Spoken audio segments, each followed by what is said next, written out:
Yo, kumusta? Alis kami ngayon, punta kami ng Bangkong Kahoy Valley. Magka-camping kami. So, kuha ko ng mga videos doon, sama namin kayo. First time din namin magka-camp as family. Tapos, kasama na namin sila. Gusto sana namin isama si Yuka, kaso hindi namin kaya na magbuhat ng sobrang dami pa. Kasi ang dami namin gamit. Tapos medyo first time namin, kakapain pa namin. So baka sa mga susunod na camps na lang. So tara. Ayan, maluwag pa. Diba? Maluwag pa. Pagdating ng alas 2 yan, alas 3, labasan na ng trabaho. Traffic na yan. Hi. Time. Hi. Seryoso. Sumpa ng bigutan.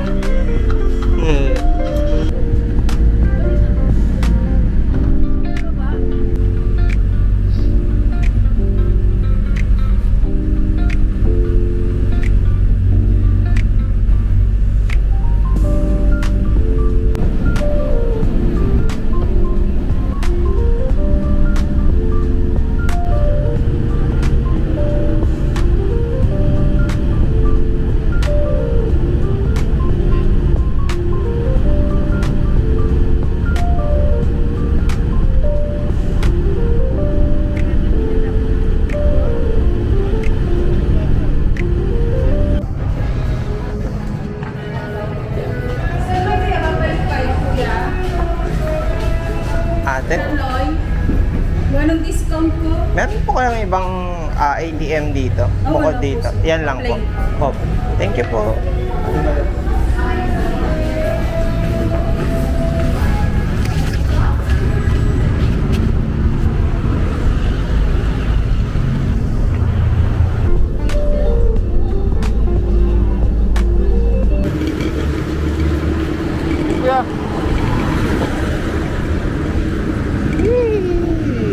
Tawid tayo. Tandaan na, mabilis ka mga yan.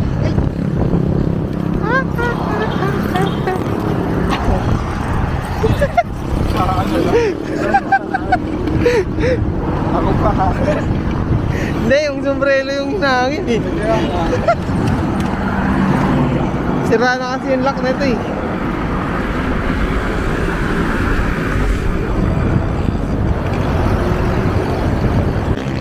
Wala pa rin na dito na bago. Walang nadagdag. Ito, Artway.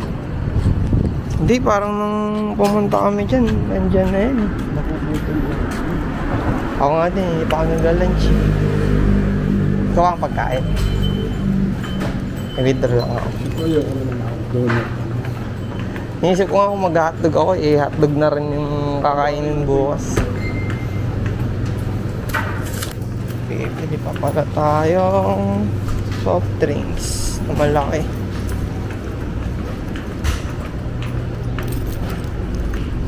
Malaking soft drinks.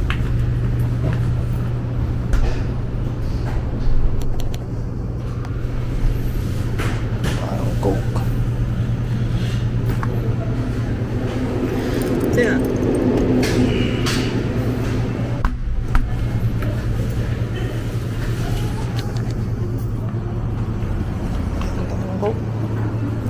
Coke na lang, no?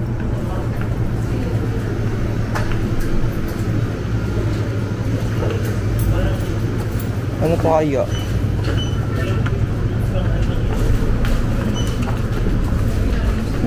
Doon na lang, antayin. Doon na lang ako kakain. Sinisip ko pag nag-hotdog ako, mag-hotdog pa ulit tayo bukas. Kaya nga eh. Umay.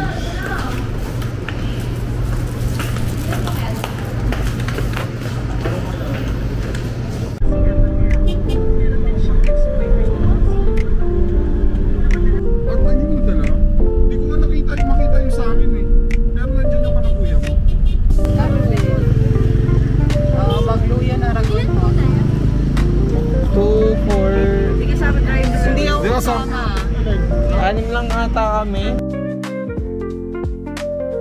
Doon sila mismo sa gilid ng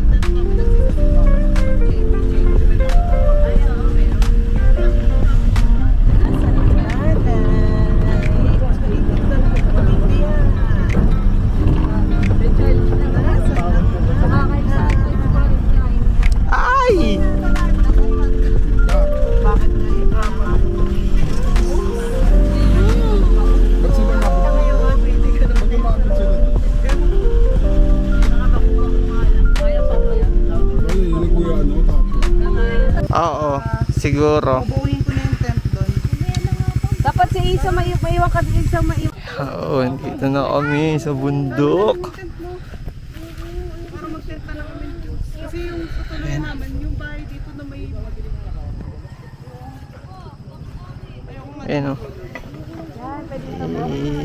Maulap pa eh, tsaka medyo maambon. Lime. Lime. Lime. Lime. Hi. Makikita yung labas. Hindi, ano naman lang doon. Oo, nasa kapitbahay na kayo. Yan, baba ulit ako. Kasi tayo pang gamit na kailangan dalahin. Medyo challenging lang yung pagpanik dito.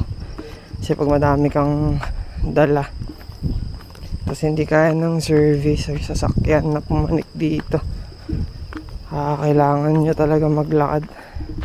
Lalo na pag sa field kayo pupunta. Pero may campsite naman sa baba. Pero dito kasi sa field yung pupuntahan namin. Ganito yung daan dito. Yan. Diba? Medyo rough road. Challenging pero paganda ng lugar eh. Ganun naman talaga, diba? Mga bagay na worth it. Talagang kailangan paghirapan mo muna. Sulit. Minsan din ma-test yung ano mo, yung determination mo, kung hanggang saan ba talaga yung trip mo or gusto mo ba talagang gawin, lalo na sa buhay. Mare ka lang, mare passionate ka sa isang bagay, nyari yan, gusto mo mag-start ng business, ng coffee shop, passionate ka sa ganyan, di ba?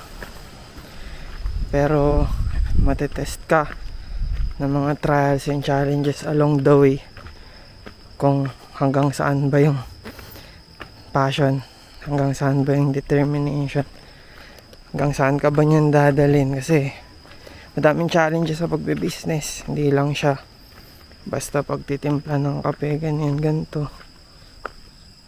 Pero yun, pagka na-experience nyo, maganda na kayo mismo yung kumapa. Kasi iba-iba naman tayo ng daan. Pagka papunta tayo sa mga ganyan, sa mga path natin sa buhay, mga career, ito ganyan, biglang nag-advise eh, no? Dito kasi mapayapa akong makapag-start ng ganitong vlog. Wala akong kasabayan, lakad-lakad lang ako, kwento-kwento. Kasi ako lang mag-isa. Tapos ito, tanawin. Ayan o, paganda. Kapaba pa ako ibayaw eh. Kukunin ko pa yung mga gamit. Hindi ko alam kung ilang beses pa kami babalik-balikan. Kasi medyo madami pang gamit na nakatenga sa baba. Pero kakayanin na isang ano lang, isang balikan na lang, goods na. Pero malaman, yan lang, ano lang ulit ako, shoot ako mamaya ulit, you know. Ang ganda, pakalupit. Thank you Jesus sa creation, sa buhay, sa biyaya ng buhay at sa kapahingahan. 3 araw din sarado yung shop namin. 3 araw din kami hindi nagtitinda, pahinga. Pero ayos lang, kailangan ito lang talaga yung once a year na pahinga namin sa buong taon na nagtatrabaho at nagtitimpla ng kape. Hindi ko alam, pero nakaka-excite tong year na to.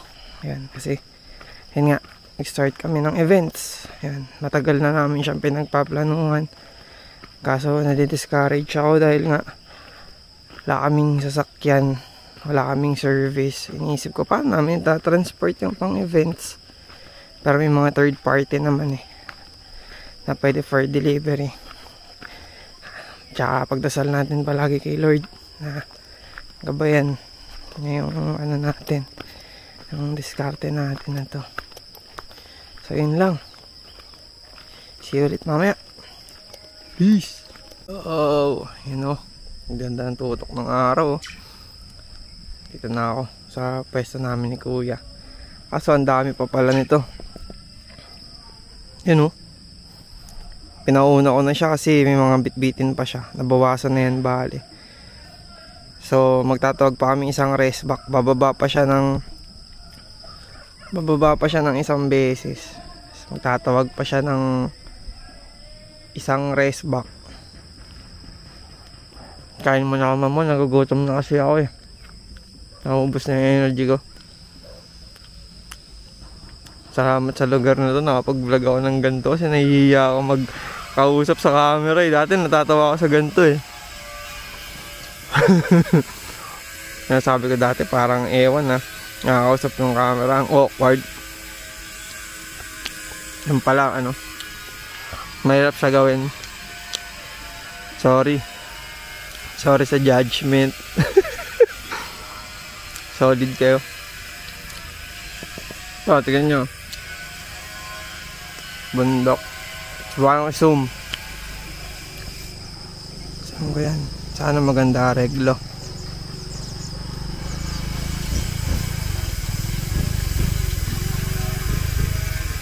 Yun, oh. Ay, napakaganda.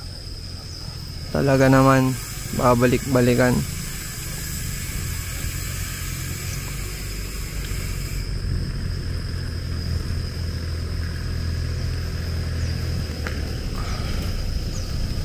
Ups. Ansum lang natin.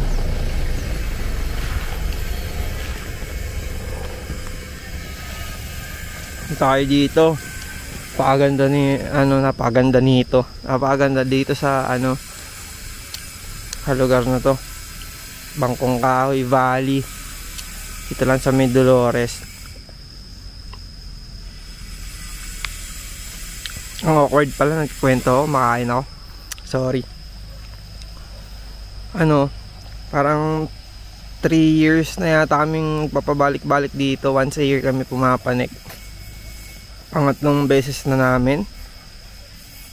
Ang tama. Pangatlong beses na namin pumanik dito. Or pang-apat. Pang-apat na pala, sorry. Paganda dito. Parang dito sa lugar na to, mapifeel mo yung yung pahinga. Tapos pagbalik mo sa Manila, di ka maisip yung stress. Ulit ang buhok ko, wala. Tsaka payat ka sa camera. Yan lang. Tayo ko lang bumalik si Kuya dito. Nag-ano lang ako. Nagpapatay lang ako ng oras kasi tingnan mo. Tignan nyo. Oh. Walang katao-tao. Umaaon na din. So yan lang. Kita-kita tayo mamaya ulit pag nag-set up ng camp. Peace. Solid. Meron ako nakita na lokal dito si Kuya Mau. Tapos meron siyang kasama. Taga Canada daw. Born and raised sa Canada pero Filipino. Tapos kinuha nila yung ibang gamit. Pinanik nila. Konti na napapanik namin. Thank you, Jesus. Grabe. Pabuti talaga ng mga tao. Tsaka sobrang amazing ni Lord, no? Sa hindi mo ini-expect na way, magbibigay talaga siya ng tulong sa'yo. Sobrang solid. Thank you, Lord.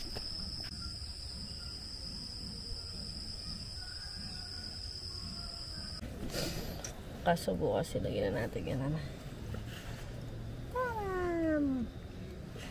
Pagdating ng 9, ang pangit na naman eh. Mga 6 okay pa eh, no?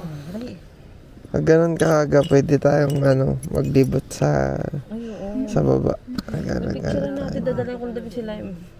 Nadala ko charger. Oops, Ay, sorry. Ay, sorry. Ay, ito. Huwag kasi yung ito. Bukas kasi yun ni Naimi. Yun na lang si Pompom. Si Pompom na ko.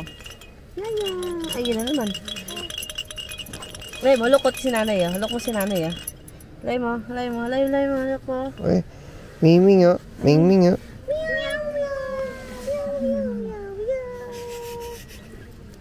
Pusa ba talaga to? Gaya mo. Parang hindi. Pusa siya ba? Gaya mo si nanay. Meow meow daw.